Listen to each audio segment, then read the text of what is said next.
ಪಾರ್ವತಿ ಮಾತೆಯ ಮಗನಾಗಿ ಜನಿಸಿದ ಗಣಪತಿ ಶಿವಯೋಗಿ.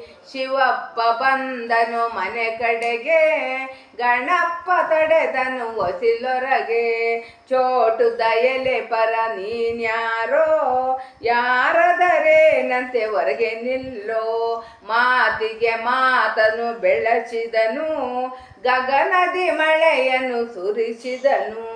ರುಂಡವು ಸಿಡಿಯಿತು ದೂರದಲ್ಲಿ, ಮುಂಡವು ಸೆಳೆಯಿತು ಬಾಗಿಲೊಳು.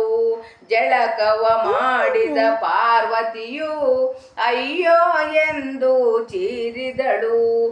ನಿನ್ನಯ ಮಗನ ಬದುಕಿಸುವೆ, ಯಾವುದು ಪ್ರಾಣಿಯು ಮಲಗಿರಲಿ. ಅದರ ರುಂಡವ ಕತ್ತರಿಸಿ ತನ್ನಿರಿ ಎಂದನು ಈಶ್ವರನು.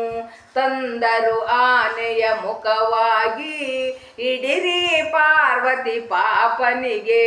ಇಟ್ಟರು ಆನೆಯ ಮುಖವಾಗಿ, ಗಜಾನನೆಂದು ಹೆಸರಿಟ್ಟರು. ಗಜಾನನೆಂದು ಹೆಸರಿಟ್ಟರು.